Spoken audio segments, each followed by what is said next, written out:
Olá pessoal, boa noite a todos, muita paz, muita luz. Estava vazando o show do Jorge Vercillo aí, a música do Jorge, tá? Ai, ai, é uma brincadeira aí que eu estava fazendo aqui, né? Eu estou recebendo a visita aqui de um casal e ele é fã número 1 do Djavan, né? E o Jorge Vercillo, nesta música Final Feliz, eu como músico, eu toquei muito essa música, né? E todos os meus amigos músicos, eles diziam, poxa, mas esse cara, Jorge Vercillo, está imitando o Djavan. Olha, a voz é igual do Djavan. Até eu me confundia também. E nessa música era mais complicado ainda, porque ninguém sabia. Nós não tínhamos noção naquela época, não tinha mídia naquela época, né? Não tinha internet, essas porra, né? Isso é da década de 90. Você tá entendendo? A música Final Feliz, né? Mas na verdade, o Djavan participa da gravação, certo? Os dois são amigos, né? E ele convidou o Djavan, o Jorge Vercillo convidou o Djavan para participar da gravação com ele. Né? Então metade da música o Djavan, o Jorge canta, outra metade o Djavan, com a voz do Djavan, fazem o vocal junto e o Djavan faz os efeitos, com a também na voz, que é o estilo bem do Djavan mesmo, entendeu? Aí as pessoas não sabiam disso, confundiam pra caramba, esse imitador do Djavan, não é aquele imitador, é o Djavan. Então, Lalá também é cultura musical, né? E eu peço que vocês aí, né, ouçam, procurem na internet, vocês procuram lá, Djavan e Jorge Vercillo cantando Final Feliz. Aí vocês vão ver a gravação original lá, quando vocês eram jovens, moleques ainda. Né? Essa história. Tá ok? Que o Jorge Vercillo, muito meu amigo, ele mandou isso aí pra mim. Ele falou, olha, que eu desenterrei aqui. Né? Gravação dos dois juntos, cantando Final Feliz. Tá ok? E aguardem, para 2025 temos né, novidades para vocês aí com o Jorge Vercillo, tá? Nós vamos fazer um evento juntos aí. Não vou falar o que é. Surprise. Oh. Não posso dar spoiler ainda. Quem sabe nós vamos para Manaus, né? Lá no Teatro Amazonense. Pô. Ai, ai. Ok, pessoal, então, muito boa noite a todos. Um grande prazer estar aqui com todos vocês. Vamos falar hoje da encarnação em massa de espíritos extraterrestres entre nós. Tchan, tchan, tchan, tchan. Né? Não sei se vocês sabem, né? A gente mandou para vocês aí, um grupo aí e tal, que hoje teve um debate na Câmara nos Estados Unidos, né? Em Washington, sobre o fenômeno OVNI. E foi transmitido ao vivo. Teve uma transmissão ao vivo. Só que depois que a gente estudou tudo, né? Foi o mesmo do mesmo. Sabe aquele mesmo do mesmo? Nenhuma novidade para nós. Nenhuma declaração bombástica, explosiva. Os UFOs estão entre nós. Oh, sabe? Entendeu? Os americanos não sabem absolutamente nada de OVNI. Esse é o problema. Eles não têm a mínima noção. Eles ficam discutindo lá na cama. Você descendo lá, entra, sai, vai para... Né? Dá risada, né, de uma situação de trevas em que a humanidade vive, né, com relação a esse tema. E em relação ao plano espiritual também. Você está me entendendo? É uma treva profunda da humanidade aqui. Tá bom? Muito bem. Então, vamos lá. Para quem nunca ouviu falar isso, quem já ouviu vai ouvir de novo, tá? Cara, o mais engraçado de tudo isso, parece que só eu tô falando disso. Eu não vi até hoje nenhum kardecista falar isso. Tá? Agora, depois de muito tempo, Divaldo está falando de reencarnações, de espíritos capelinos vindo de Capela, da estrela Alcione, que também me gera aí umas dúvidas astrofísicas, né? Que me deixam um pouco aí com 50 pés atrás e um na frente, né? Sobre a origem real desses espíritos serem de Alcione, mas dito pelo Divaldo, a gente tem que ter respeito. Mas no sentido prático da coisa, eu não assinaria embaixo.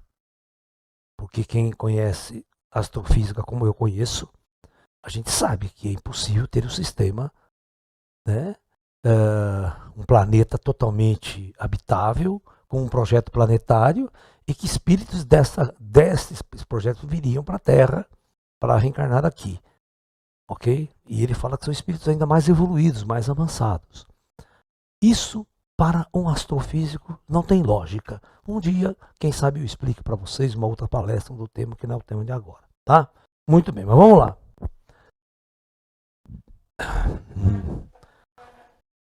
Então vamos lá. Vamos tentar entender o conceito de encarnação de espíritos na Terra. Vamos pegar a linha do tempo do Projeto Terra. Hoje, nós vamos pegar aqui, né? Deixa eu colocar mais alto aqui para depois eu fazer a segunda linha embaixo, vai? Para a gente não se confundir. Vamos começar aqui em cima. Eu vou pegar aqui o ano 0 da era cristã e vou colocar 8.000 antes de Cristo. Se passar bem mesmo. E colocar esses períodos para a gente raciocinar. Eu vou colocar aqui 3.000 antes de Cristo.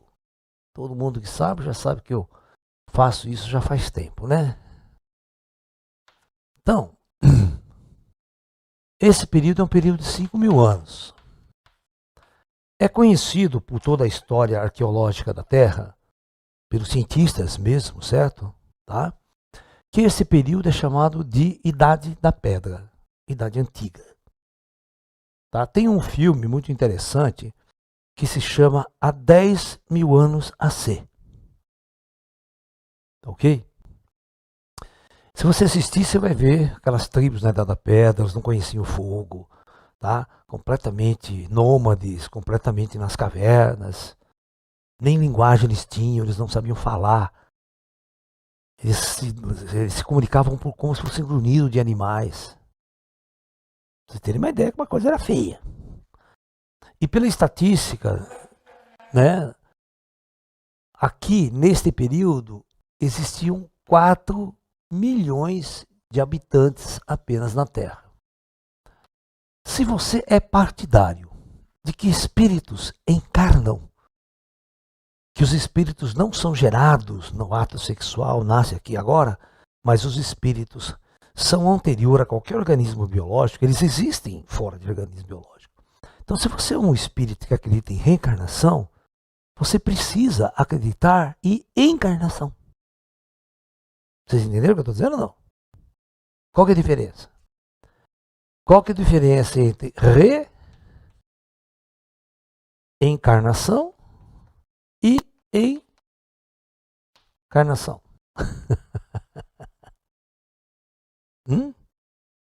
Quando eu reencarno, eu estou encarnando de novo.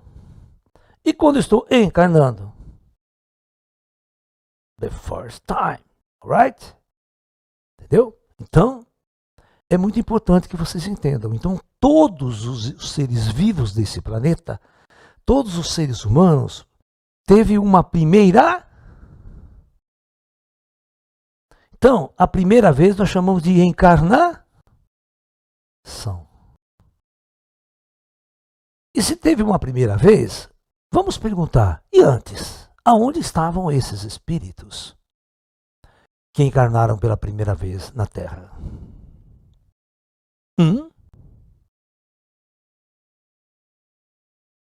Pois acreditem no que eu vou dizer agora para vocês. Eu fui num congresso no Rio de Janeiro, no Centro Espírita Ramatiz, um dos maiores centros lá do Rio quase. Um congresso anual que eles fazem. Eu fui da minha palestra, era sobre transição planetária. Eu ia falar sobre isso, inclusive.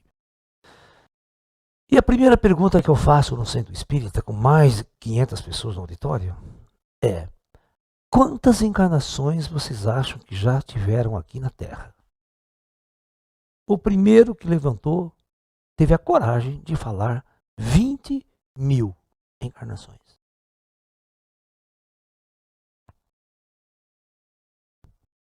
Você vai ver como os esotéricos não sabem fazer conta. Nunca estudaram matemática na vida, né? E parece que só eu estudei matemática e estou falando isso para vocês. Esse é o mais grave. Eu nunca vi um livro espírita falar isso aqui para mim. E nem um espírita kardecista fazer um discurso desse que eu estou falando agora. Vocês podem procurar aí, eu sou testemunho disso. E nem tão pouco falar do Djar como eu falo, tá? O Djar é outra novidade, parece que é só lá, né, doce. Né? Isso não é menosprezar os outros trabalhos dos outros, não. Pelo amor de Deus, tá? De jeito nenhum. É você ter visões diferentes, de ângulos diferentes, da mesma coisa. Né? O fato de eu ser astrofísico, o fato de eu ter uma facilidade em matemática, essa coisa, eu olho as coisas de um ângulo diferente. E eu também questiono os espíritos de um jeito diferente. Né? Você está me entendendo? Então é assim. Então, vocês têm que imaginar que todos os espíritos nunca foram gerados aqui na Terra. Nenhum espírito nasceu nesse planeta. Então, se você pensar que aqui tinha 4 milhões de habitantes, ou seja, não tinha vaga no planeta inteiro, hein? E olha, passa 5 mil anos, 5 mil anos de história para você chegar aqui e neste ponto aqui ter 70 milhões de espíritos encarnados. Só. Então vocês têm que entender que nesses 5 mil anos, todo esse aumento populacional é devido à chegada de novos espíritos à Terra. É claro que neste período aqui também, além de ter a chegada, você tem reencarnações. Entendeu? Ok? Mas todo aumento populacional necessariamente tem que ter chegada de novos espíritos. Porque é muito simples, vocês têm que aprender a fazer conta, sabe? Ó, que interessante, vamos supor, está aqui a superfície da Terra, está aqui o plano astral, vamos supor que tem 1000 espíritos aqui, mais 1000 espíritos encarnados. Se você ficar só fazendo a troca, na proporção de quem morre e quem reencarna, quem morre e quem reencarna, se não houvesse nenhum aumento populacional, a média seria 50%. 50% de morte, 50%. Então, vai uma turma para lá, outra turma desce. Vai uma turma lá, outra turma desce. Outra turma lá, outra turma desce. E não há aumento de espíritos, tanto aqui quanto aqui. Certo? Mas para você produzir um aumento de 10, botar 10 mil espíritos aqui, né? Bota a mão zero aqui, não tem jeito para reencarnar. É simples raciocinar assim. Tem que vir mais espírito de fora para ter vaga, para reencarnar aqui. Ou você acha que aqui sempre teve 20 bilhão de espíritos lá, desde a época, sem fazer nada lá no astral? Claro que não. Os espíritas nunca aprenderam a pensar astrofisicamente, pensar fora da caixinha. E principalmente porque o kardecismo clássico, ele foi gerado numa época, pelo próprio Kardec, que ninguém conhecia astronomia avançada. A astronomia estava engatinhando. Os telescópios eram primitivos pra caramba. Todo mundo discutia se tinha vida em Marte, se não tinha vida em Marte. Hoje nós pousamos lá, estamos andando em Marte de carro. Né? É claro que as noções vão mudando também. Né? Então, quando chega na época de Jesus aqui, olha, tem 170 milhões de habitantes na Terra. Todo aumento populacional é chegada de novos espíritos. Bom,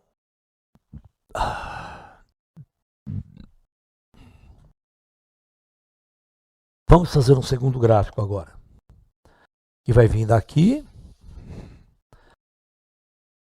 dia de hoje, né? Vamos colocar aqui o ano 0, vamos colocar aqui o ano 1000. No ano 1000, de 0 até o ano 1000, 400 milhões. Tá ok? E 1850, olha, 1850, a Terra atingiu o primeiro 1 bilhão de habitantes. Tudo aumento populacional, as almas têm que vir de fora. São pessoas que nunca tiveram encarnado aqui antes.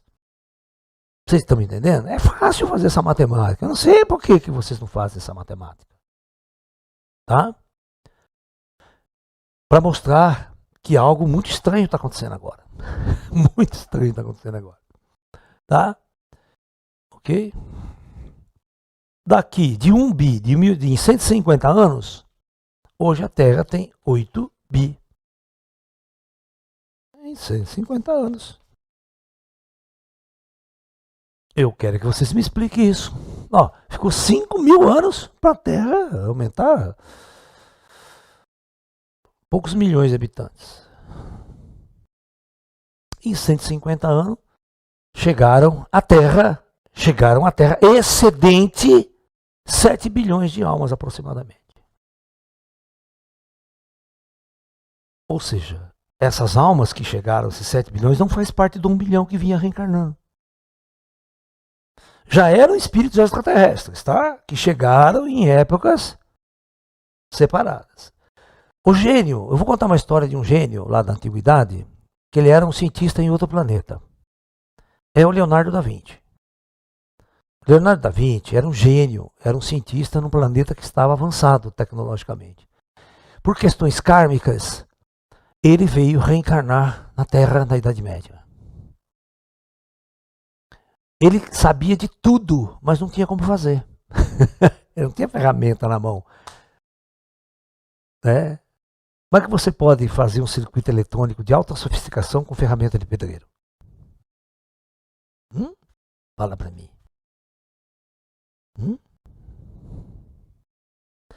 Por exemplo, se você me colocar 2.000 anos atrás, eu não teria capacidade de fazer um celular. Não. Mesmo se eu fosse o cara da fábrica, que fosse o engenheiro da fábrica, né, da Samsung, que fosse o projetista disso aqui. Vocês não sabem por quê. Porque não teria... Porque o conhecimento que está aqui, ele é um conhecimento que depende de anos de evolução e de construções de um monte de outras coisas que não depende de um homem só. Para nós chegarmos nesse ponto aqui de termos um celular na mão. Né? Não é invenção de um homem só. Alguém precisa inventar primeiro a eletricidade, depois tem que inventar os circuitos eletrônicos. Né? É um processo.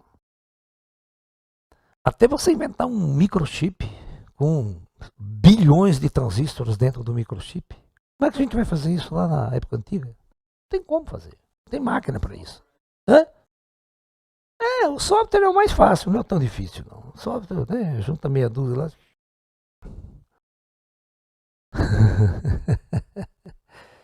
Né? Até eu faço software, você faz também, pô.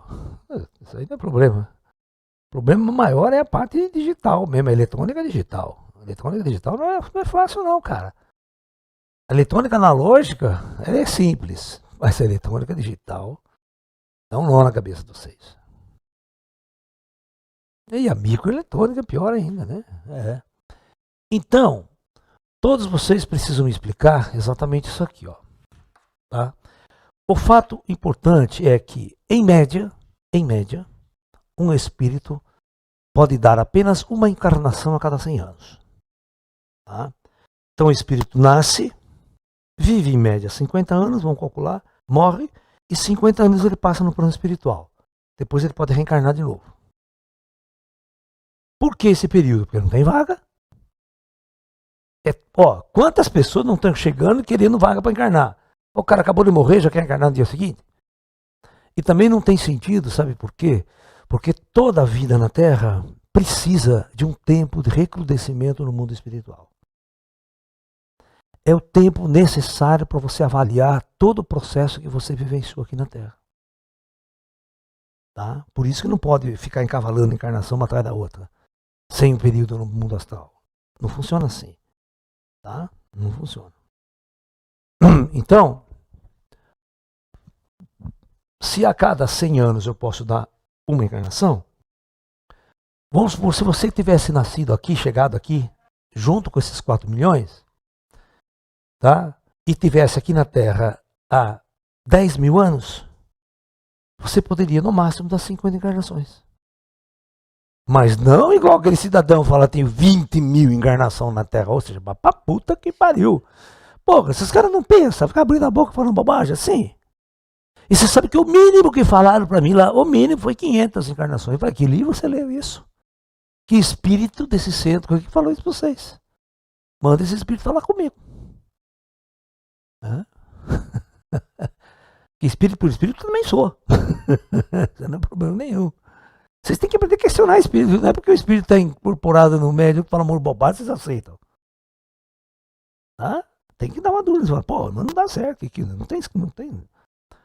Por exemplo, se o espírito, né, ou qualquer ET falar, eu vim das Pleiades, falar, não dá, bom, mas você tem que me explicar como é que você veio das Pleiades, cara. Né? Agora, se ele fala que ele veio de um Alfa Centauro, dá para acreditar. Alfa Centauro é uma estrela, é compatível. É muito parecido com a Terra, a estrela de Alfa Centauro. E provavelmente, se a gente fizer a conta, o sistema Alfa Centauro, nós nascemos praticamente no mesmo berçário estelar. Nós temos praticamente a mesma idade até. Entendeu? E aí depois a gente se afastou. Durante os bilhões de anos a gente foi se afastando. Né? Da matriz, né? Do berçário. Mas das Pleiades não dá para engolir. Não dá para engolir que nenhuma civilização, nem primitiva, quanto mais avançada, poderia ser hospedada no conjunto de estrelas das Pleiades. Tá? Por causa da idade. O sistema estelar das Pleiades tem 100 milhões de anos só. 100 milhões de anos.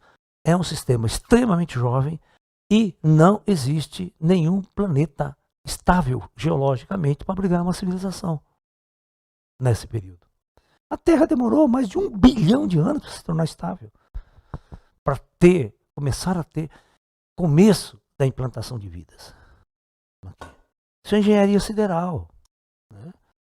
Então, nenhuma civilização avançada do espaço vai implantar um projeto planetário em sistemas estelares jovens. Eles vão escolher sistemas estelares velhos, já estabilizados, não fica caindo asteroide todo dia, geologicamente não tem terremoto toda semana. Se você pegar um planeta jovem nesta época, com 100 milhões de idade, você tem terremoto a cada 10 segundos. Se a cada hora tem um puta, tem o planeta inteiro. Ele não tem estabilidade. Ninguém vai viver num lugar desse. Entendeu? Não tem nem atmosfera, os lugares não vão ter atmosfera pronta, não vão ter água líquida, não vai ter nada disso. Entendeu? Então, por isso que astrofisicamente nós questionamos esse conceito que poderia haver um planeta, uma civilização ou formas de vida avançada, um sistema estelar muito jovem. E aquela velha história, né? Por que Alcione? Se tem mais de 1000 estrelas naquele lugar. Só porque ela é mais brilhante, mais bonita? Isso não significa nada. Qualquer estrela menorzinha lá poderia abrigar forma de vida, né, se fosse o caso de tipo de estrela. Mas não por cada idade não dá certo. Então, uma das questões fundamentais que a gente tem que levar em consideração sempre quando a gente estuda essas coisas é não falar bobagem. Primeiro, você tem que estudar bastante, ver todos os ângulos da coisa. Não dá para você chegar e falar para mim que você tem 20 mil encarnações na Terra. Nem a Terra existia lá atrás para você ter, né? Você era macaco? Era o que lá atrás? Macaco? Não tinha sentido.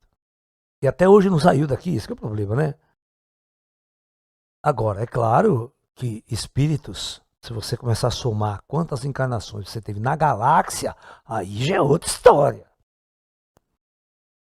Professor, quantas encarnações eu vivenciei na galáxia? Aí pode, né? A coisa pode feder. Né?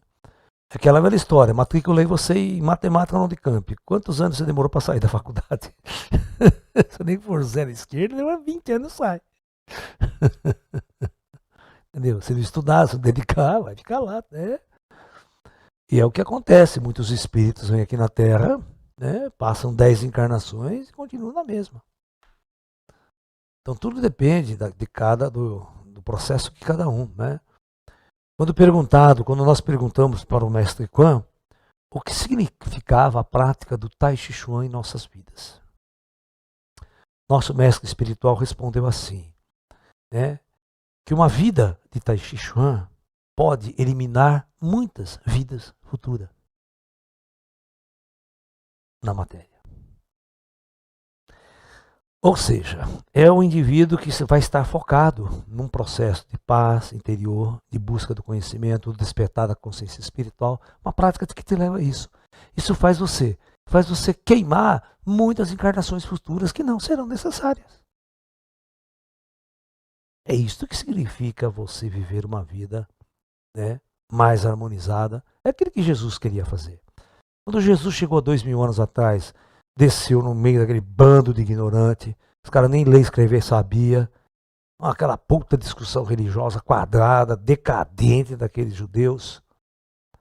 Como é que o cara vai falar de uma outra realidade? Aquele bando de ignorante. Né? Eu tinha pena de Jesus.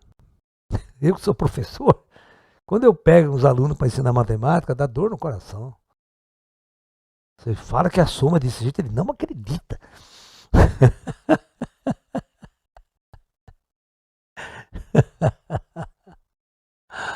Ai, ai, ai, ai, ai. Né? Então tá bom. Tem perguntas aí, Juliana, da Silva Sauro? Vamos ver o que esse povo tá falando de Deus.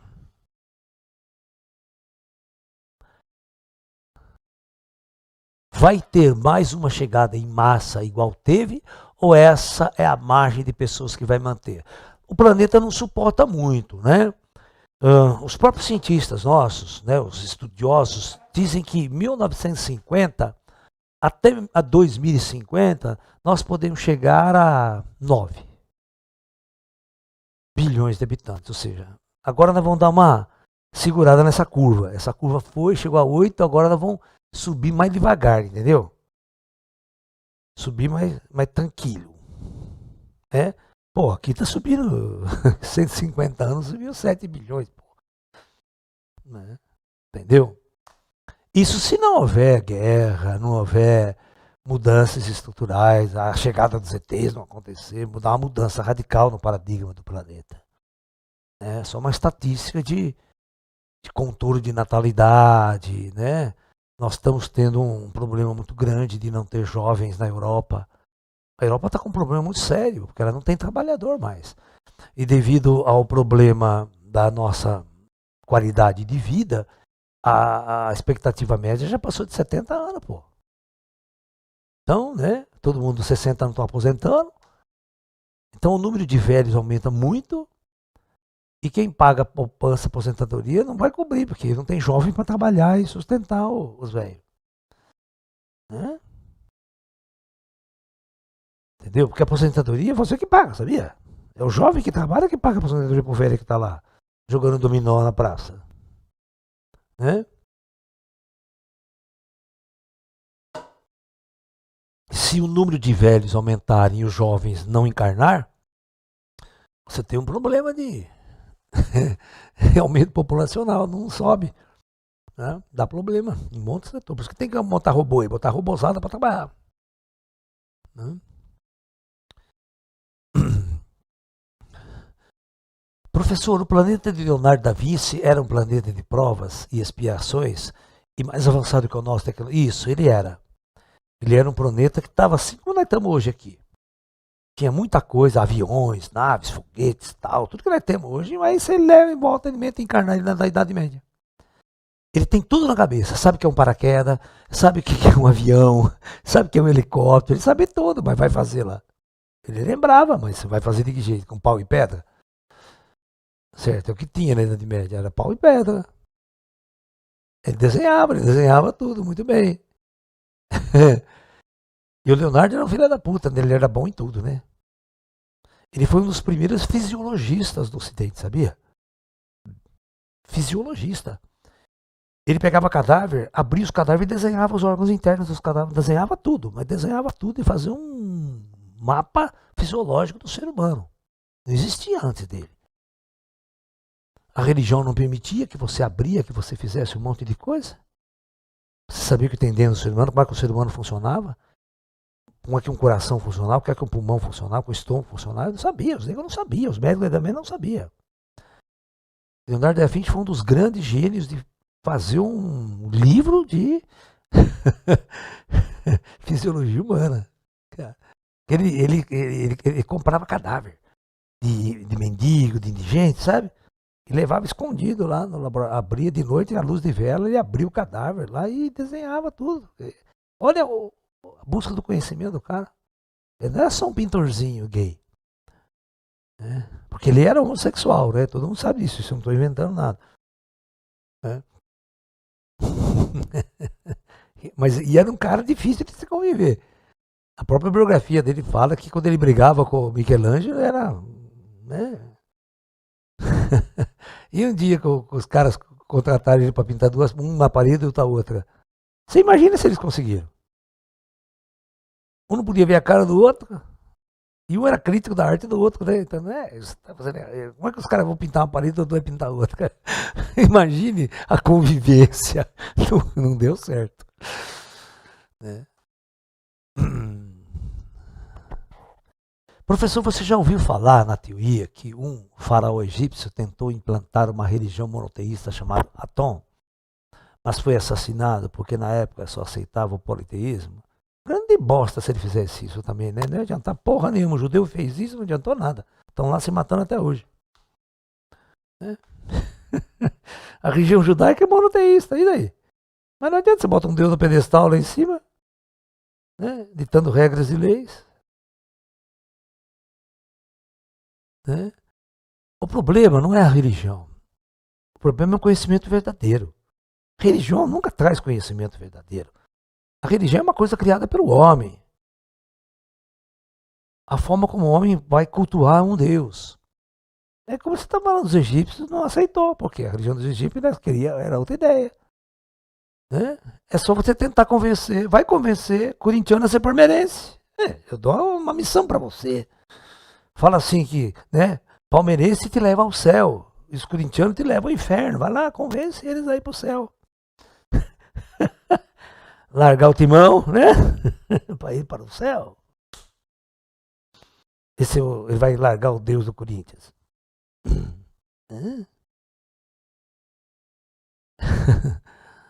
Se tivesse feito, não adianta nada.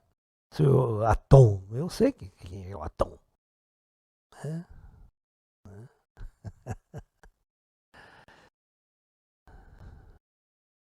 Professor, você se lembra de suas vidas passadas em outros planetas?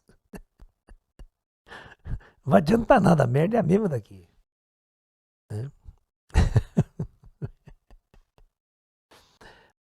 Todas as vezes, vocês têm que entender que todas as vidas passadas, elas vão estar nessa estrutura aqui, ó. Ou você está na merda da Idade Antiga, ou você está na merda da Idade Média, ou você está na merda da transição. Tudo é uma merda. Com ou sem tecnologia, você vai ser o mesmo homem, o mesmo ser humano. Né? As pessoas são arrogantes, egocêntricas e tal. Do mesmo jeito. Você pode assistir o filme de Jesus lá, né? Os caras de 2000 anos atrás, os egípcios, os romanos de 2000 anos atrás, sabe? Então, fazer a mesma coisa que todo mundo faz hoje aqui. Só com o shopping center em volta. Né? A nossa arena virou campo de futebol. Né? Luta de MMA, certo? Porrada pra tudo quanto é lado. Né? Guerra continua do mesmo jeito, só que com armas mais, né? Armas inteligentes. Olha que legal, né? Arma inteligente é ótimo.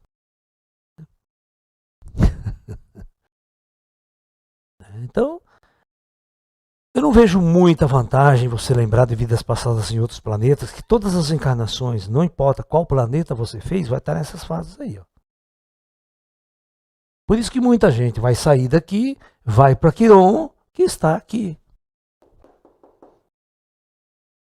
Esse planeta Quiron, que as nossas almas, muitas almas estão indo para lá, só que, mais uma vez, vocês vão ter que usar a inteligência, hein? O número de almas que estão saindo daqui para ir para planetas primitivos não cabe em Quiron. Olha aqui. Imagine, você sabe, nós temos 8 bilhões de pessoas encarnadas. Você pode chutar que 4 bilhões é um saco. 4 bilhões é uma merda de ser humano. Então não vai caber aqui nessa porra. Então nós temos que distribuir esse povo na galáxia. Entendeu? Não é só Quiron que vai receber a alma humana. para um resgate expiatório ainda, tá? Então nós temos que projetar planetas que estão em fases expiatórias. Por isso que a transição aqui, ela tem que acontecer no momento certo. Ela tem que acontecer compativelmente com outros mundos e outros planetas que são estruturados para receber essa transmigração estelar. Enquanto lá não estiver pronto e estruturado, não dá. Senão esse espírito vai ficar tudo no astral lá, olhando para cá do outro, né? O que elas vão fazer? Aonde vai ser a festa? Sabe aquela coisa? Então, toda vez que há uma transição aqui, nós temos que fazer a separação do joio e do trigo, aquela coisa bem bíblica, né? Ver a ficha de cada indivíduo e transmigrar esses grupos de almas para setores estelares na galáxia, onde o projeto planetário sejam compatíveis para recebê-lo. Mas você pode ver, a Terra não tinha condição de receber 1 milhão de habitantes de uma hora para outra. Não tinha vaga, né? Porque alguém tem que transar para ter vaga, né? Não tem outro jeito de entrar aqui, né? Tem que ter gente para fazer sexo, né? Não tinha outra forma. O cara não podia cair, né? Do espaço e já começar a andar aqui, né? Mas seria legal se fosse assim, né? Chega o ZT lá, né? Com a puta nave, base, né? Já faz todos os corpinhos lá, tudo, joga tudo aí, larga esse povo se virando aí. Não precisa nem ter mãe. Tudo filho, né? Não vou nem falar do que. Filho de chocadeira, né? Filho de chocadeira. Ai, ai. Então é isso. Tem mais perguntas, Ju? Professor, o homossexualismo de Leonardo da Vinci é porque ele teve muitas encarnações passadas seguidas como mulher e nasceu na Terra? Provavelmente. A homossexualidade não é uma doença. Ela é uma experiência sensória. Porque vocês têm que entender que o espírito ele não é macho nem fêmea. O espírito não se reproduz sexualmente. Então qual é o sentido da sexualidade do espírito? Né? Ninguém vai transar lá no astral para nascer espiritinho. Não vai nascer. Então o conceito da sexualidade está intimamente ligado a um projeto planetário onde existe a dualidade sexual. Tá? Existem muitas pessoas que podem chegar a um nível aqui, por exemplo, e não ter sexualidade nenhuma. Eu não quero nem mulher nem homem, tô fora disso aí. Né?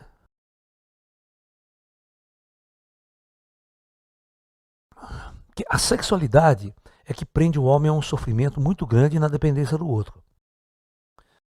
Se o ser humano não tivesse essa sexualidade, você tivesse reprodução em laboratório, ninguém ficava dependente emocionalmente ou afetivamente do sexo oposto. Mas essa é uma condição do projeto Terra, é onde, né, exatamente foi feito para você sofrer, para você se lascar. Que relacionamento afetivo é karma. É resgate kármico. Né, Ju? Professor, o senhor já participou de algum projeto de bomba atômica em outras vidas e até em outros planetas? Não vamos falar dessa merda, tá? São coisas que eu quero esquecer na minha jornada. Né? Todos nós fizemos merda, como cientistas e como pessoas inteligentes.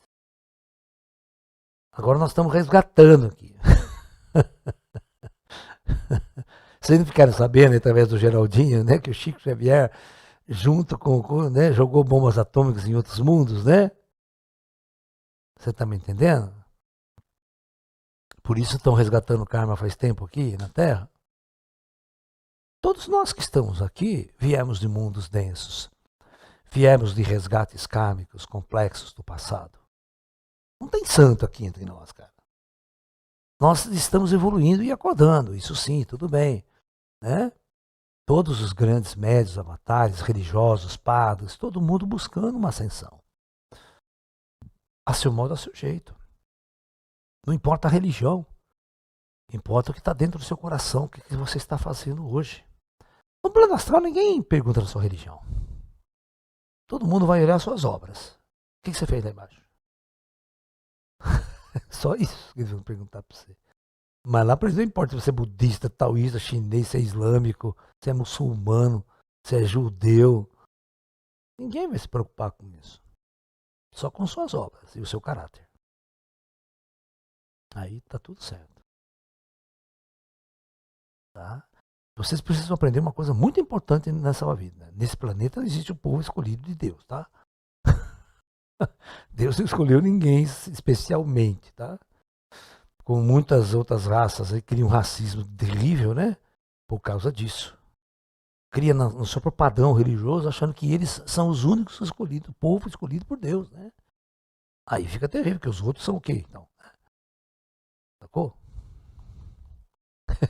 Uma das coisas mais interessantes ainda que o cristianismo fala, né?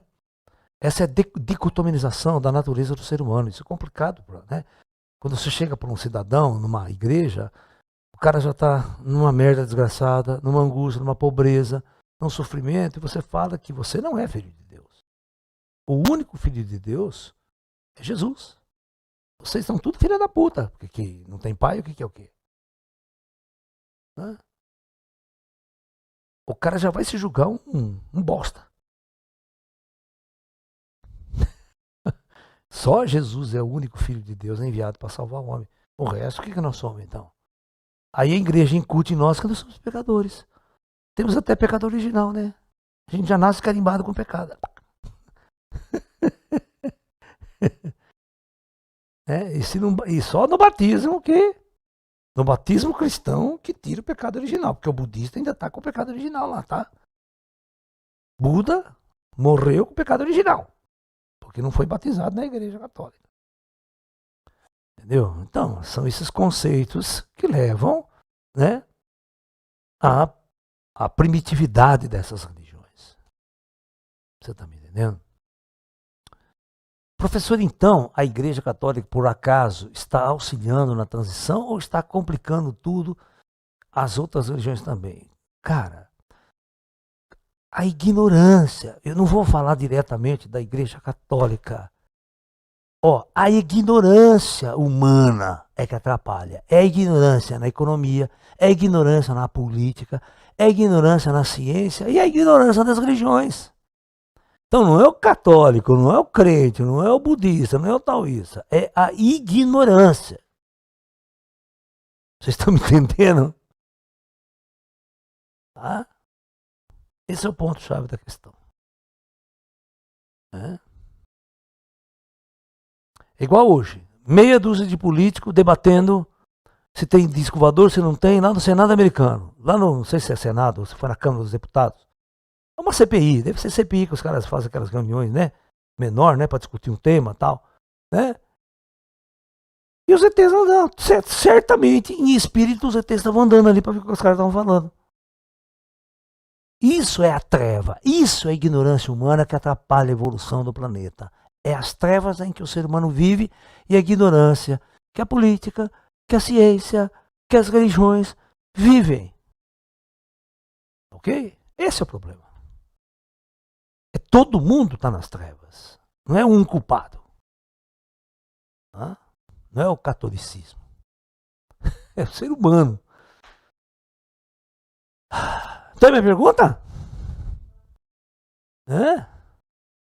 Tem mais pergunta? Quer fazer alguma pergunta? Pode fazer também. Que é aberto. Se não tem mais pergunta, vai tocar, né? Vai cantar umas músicas aí para encher o espaço.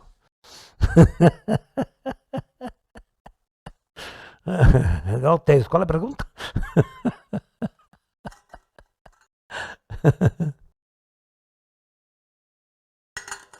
O que é? Se eu fui sempre das áreas de ciências exatas nas minhas encarnações? Claro que não. Eu já fui médico, né? Eu já fui padre, já fui musicista, né? Soldado, já fui soldado. Poxa, que a gente mais foi, né? Até era soldado, tinha o que fazer. Entendeu? E tive muitas encarnações que eu fui cientista. Eu sempre fui interessado por conhecimento. Né? Às vezes você pode ter sido uma pessoa super importante lá, mas é proibido de falar. Se a pessoa se chega, não, porque eu fui Albert Einstein. As pessoas vão ficar atrás de mim, né? Porque, por exemplo, o Einstein morreu em 55. Eu nasci em 55, mas vocês vão ver que não encaixa as datas. Também ninguém morre, cara, não tem nada a ver. Certo? Mas tem muitos cientistas importantíssimos, né, que morreram, né? Por exemplo, morreu na Primeira Guerra Mundial. Certo? Quanta gente não morreu na Primeira? As pessoas da Primeira Guerra Mundial podem encarnar depois na década de 50. Na segunda metade do século XX. Tem 30, 35 anos aí de espaço. Até 40. Né? Posso ter trabalhado na bomba atômica? Posso até ter trabalhado na bomba atômica dos americanos. Se for o caso. Porque dá tempo. Mas lá atrás, né? Lá no começo da física. Não gostei nenhuma dessa porra. Eu quero ir embora dessa merda aqui. Quero ir pro astral superior. Tô com o saco cheio disso aqui. Plano denso não é mais comigo, não. Nós temos que se livrar o mais rápido possível desse negócio. Já deu o que tinha que dar, sabe? Desgraça do cacete. Só quero vir aqui a turismo agora. Turismo espiritual. Só vim sair lá de hora pra comer pizza na terra. Depois eu volto. Né?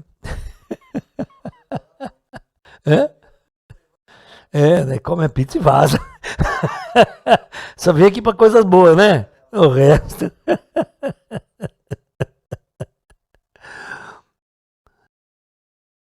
Olha lá, professor, os espíritos extraterrestres que estão vindo para encarnar são de melhor caráter do que nós quando viemos para cá? Eu quero que você faça uma avaliação. Você já acha que está pior ou melhor? Não, dá uma olhada nas pessoas, conversa com os amigos na escola, vê como é que tá, vê a guerra no mundo, mudou, você acha que mudou alguma coisa? Tem uma puta, nossa, esse planeta tá 1 milhão de vezes melhor do que há 100 anos atrás. Entendeu? Você vai ver que tudo farinha no mesmo saco. Tudo farinha no mesmo saco. Só que em quantidade 10 vezes maior, né? Do que o século passado. Anda na rua, senta com pessoas, todos eles, o que eles estão falando, dizendo, as pessoas comuns. Olha a televisão, o que a televisão, o que a mídia passa todos os dias para você. Porque a televisão, a mídia, é o reflexo da sociedade humana. Os intelectuais nossos é reflexo da nossa civilização humana. Os nossos políticos são reflexos do nosso estado de evolução humana. Esse é o ponto, né? Onde nós vamos chegar, né? Professor, então, como explicar toda essa tecnologia da morte? Isso aí é normal, né, cara? Isso aí é normal. Todo avanço tecnológico nós vamos aplicar para a guerra. Certo? Nós vamos aplicar para a guerra. Por exemplo, quando o cara inventou a pólvora. O chinês inventou a pólvora para fogo de artifício, enfeitar o céu nas festas. Ele não inventou a pólvora para matar os outros. Mas daí os caras perceberam, pô, esse negócio aqui, né? Tava fazendo um foguetinho ali pra festa, explodiu, matou a cara, né?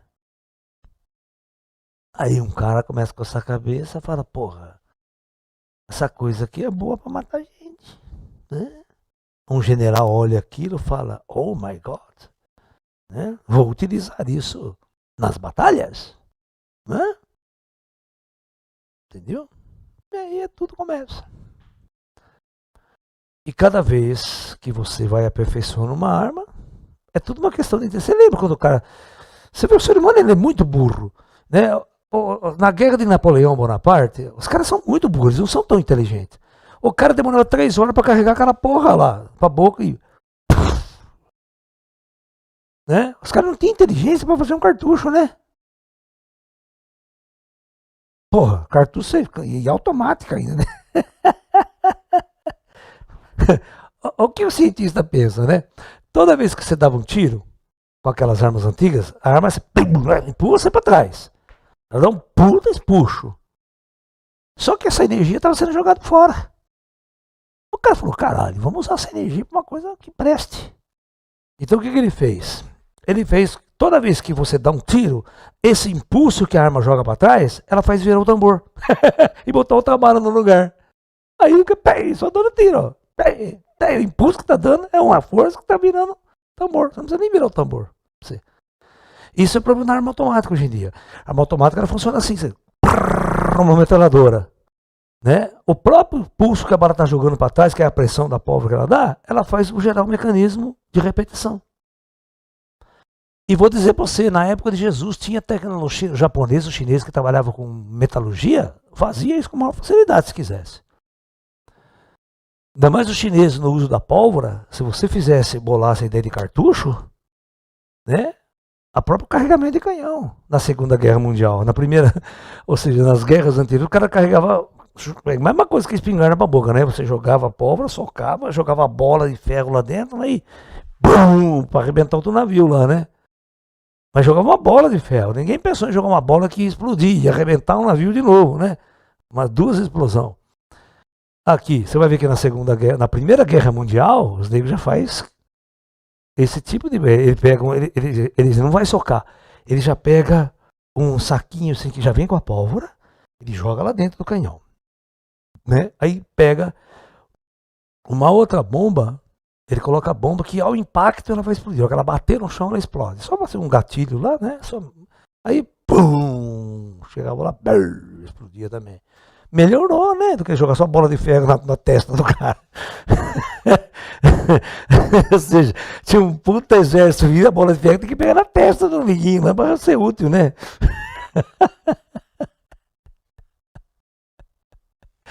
Por isso que vocês assistiram o filme, né? O Ultra Samurai, né? Todos os samurais japoneses perderam completamente a sua necessidade de existir depois que o cara inventou arma de fogo.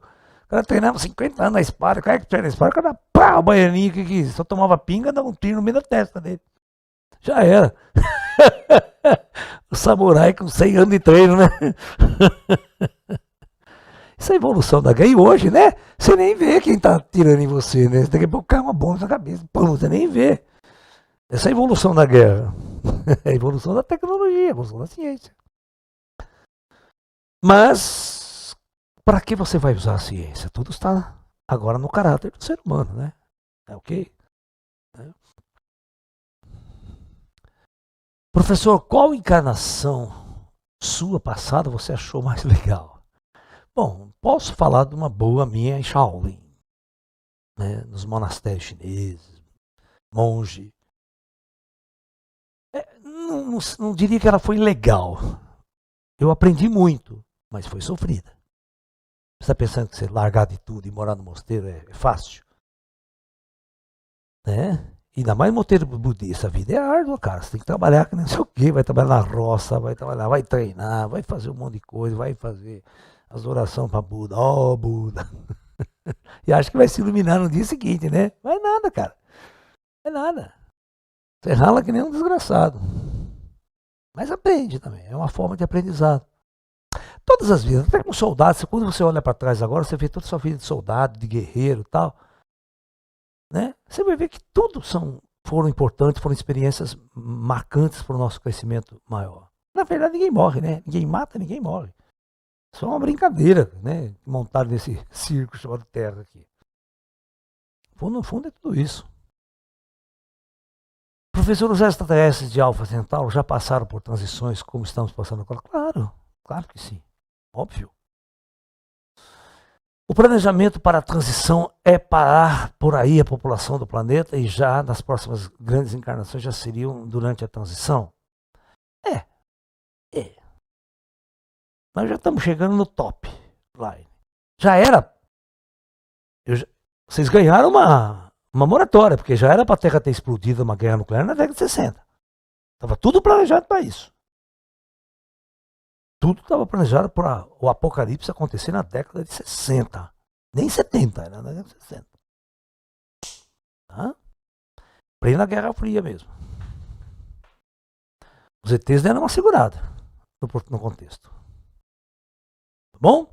Então é isso, pessoal. Amanhã a gente volta, né? Namastê, muita luz a todos. Se prepare para o feriado, né? Quem não tem uma programação, venha conosco aqui em nosso Ashram, ok? participar com a gente desse feriadão aí, antes que o mundo acabe. Porque eu fiquei sabendo agora que estourou uma bomba lá no STF, hein, em Brasília. Eu vou ver agora as notícias, que eu não vi direito, tá? Vamos ver o que rolou lá. Tá ok, pessoal. Namastê.